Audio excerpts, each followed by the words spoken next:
Hey, what's happening, everyone? Long time no see. We had a summer of poker online, and it was pretty good. I didn't play almost no live, just in the house, and I hadn't played much poker in a while, but we studied a bunch of GTO for a long time when we were sick with COVID, staring at the ceiling. At one moment, it was like Apocalypse Now. I was on the couch for a year and a half, and there was this ceiling fan, and I was staring at it for about a year and a half, and then I crawl outside. I couldn't think much. My brain was completely destroyed. But so I had nothing else to do. Mm, but I downloaded some poker programs and started doing GTO. And when I came back from this near death experience, in my unconscious, I had these files, these new files that I had. Anyway, so this summer was the first time I was kind of initiating the new files, and I made 12 final tables online and won a ring, 1,158 runners. The next day, there were like 1,000 runners in the six max, and I final tabled that too. I ran queens into eights, five-handed, unfortunately, and so it was all right. It wasn't all bad. So now we're out of the poker space again and back into the real world um, of chess, right? Because none of it is that. All that stuff's just finance. It doesn't mean anything. This passion is where it's at. So I completely tried to forget this tournament. Okay, Sandor Farago is an IM. The first time I went to Budapest and played, I got my ass kicked. Um, Americans are bad defenders. Hungarians are great defenders. I wasn't used to that level of resistance, and I also wasn't used to, triple D. Like she hung the exchange, and then she like unbuttoned a few buttons on her blouse, and then I was distracted. I lost, and when she swung the game, she buttoned her blouse back up. This is some serious military tactics, and anyway, I was flustered from the beginning, and I played like hell. In other news, Balaton, Lake Balaton is kind of like summer spot for Hungarians.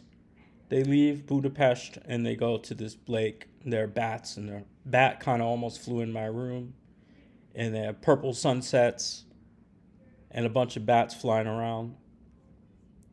And I played this Sandor Farago. It was one of the only good games I played. And it's a Sicilian Najdorf with a Byrne English attack. I had a nice big draw with Robert Byrne. I was completely winning, but uh, I made a boo boo and he made a draw. Very wonderful man. Made the New York Times column forever. He was a real sweetheart and uh, and a great player. Okay, this is all very standard in English attack. You go attack the knight here on f6, and they're going to attack your. It's a race. It's a race, right? You're going g5. They're going b4 and a5, and I didn't know anything, to be honest. I never prepared, so I just wanted to launch this thing. I thought going for my light squared bishop wasn't really such a great idea. Uh, I don't see where my bishop is going, right? I have the pawns on f3 and e4. The d3 square doesn't look particularly appetizing. If I can get in, I mean, I'm not exactly sure what I'm. I just want to put something on d5. I didn't know back then that I'm supposed to take with the pawn back on d5, and then I have knight a5, knight b3 to a5, and try to jump this into c6. I didn't know any of this. I was just winging it. And to my knowledge, you want to keep pieces on d5. So I just figured, you know, this sidestep is very traditional. You want to make sure you don't get killed on the c line with a rook or something. So, and then we defend this pawn from c1, and we have to take that. We can't let him go knight c4. We got to get rid of it. And I figured this is all pretty good. I'm going to get, he has a weakness on f7, and I'm playing f4. And I'm going to double rooks on the f file, at least. His rook's hanging on a8. I may be able to go rook f7 and queen takes a8. He has to be careful. Other ideas, maybe the knight hops into f4 and h5. And there could be some brutality there. So knight d3 and another option, if I can get knight b4 and queen away and the knight on d5. I think those positions are lost.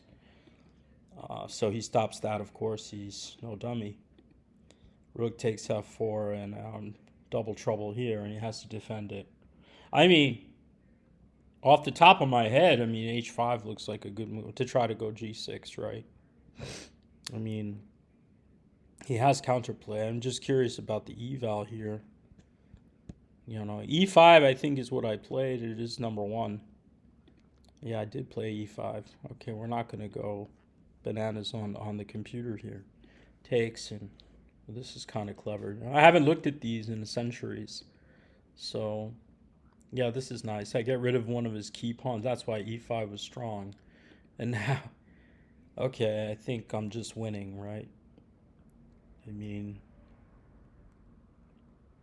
there is a lot of pressure on f7, sort of like 3-on-1 on the queen side. What did I do here? I just went back.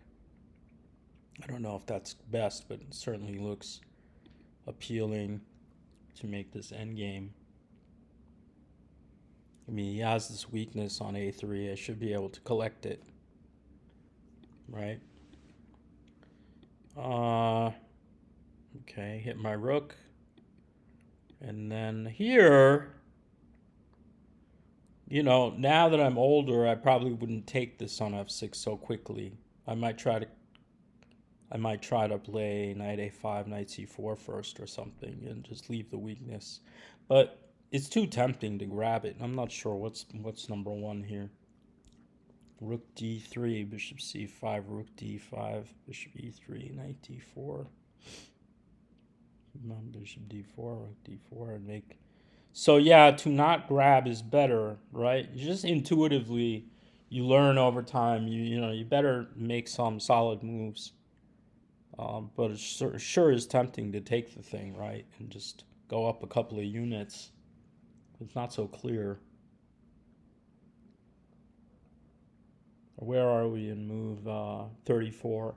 Okay, I'm probably in time pressure already. So what did I do? I took the thing, and this is, it's still in the one pawn zone, right? So I'm not too unhappy. Let's just look at what happened. We took this one, and then we ran away. Oh yeah, I remember thinking this could be a clever trap. That if he goes and takes on a2, rook takes a2, that if my king's on d3 and he eats the thing, I'm going to play rook take to f1, and his rook will be trapped on a2. And then if I can get in, the second part of the trap would be to go b4, and then king c3, king d3. If I can get my knight on c4, right?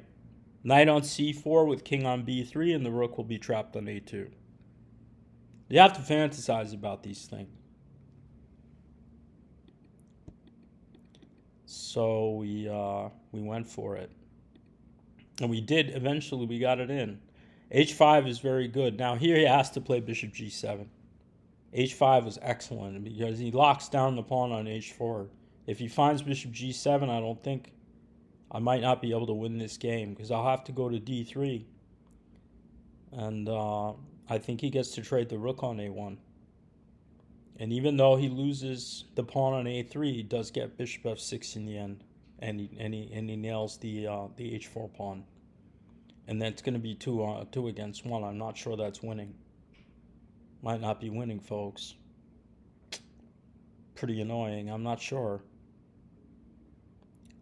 In the game, he went bishop E7, and this one, and now it's just, plus 17. Plus 17 is pretty good. I can convert from here because I got the fantasy right, king B3, and that was the dream. However, it is a draw.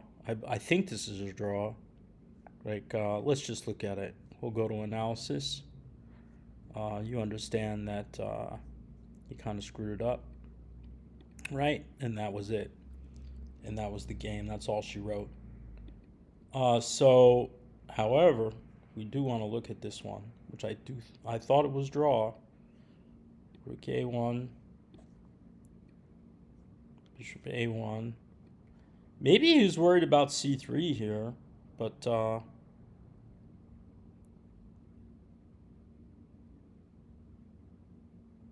no, then just A2 comes and then bishop takes C3. So, yeah, I have to take this one. And then this guy here, yeah. And now we have to play chess again, which I don't want to do. I don't want to have to start this game all over again when I was like, I'm not sure this is win. I don't even want to get into this, but it's probably equal. I don't know. I have to ask Fabiano.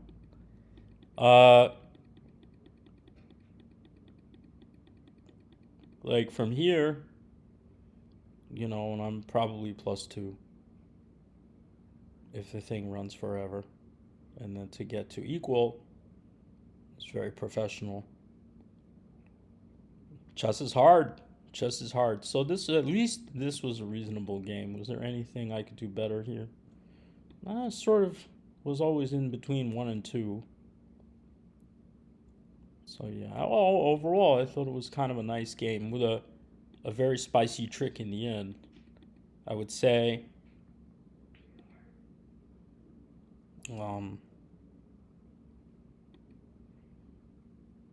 A3. Oh, A3 to go knight A2, huh? Yeah, I didn't know all this stuff. So what did I do? I went here. And he has to play B4 straight up. Really? This is so bad from, this computer's saying it's equal-ish. Splitting hairs. But B4 is very important because he gets rook A5. I understand. And he pushes me away. Then he gets rook C5 and rook C8. A lot more counterplay. But when he did, yeah. Okay. Well, welcome back, everyone. I don't know. Chess I'm going to just do when I get in the mood.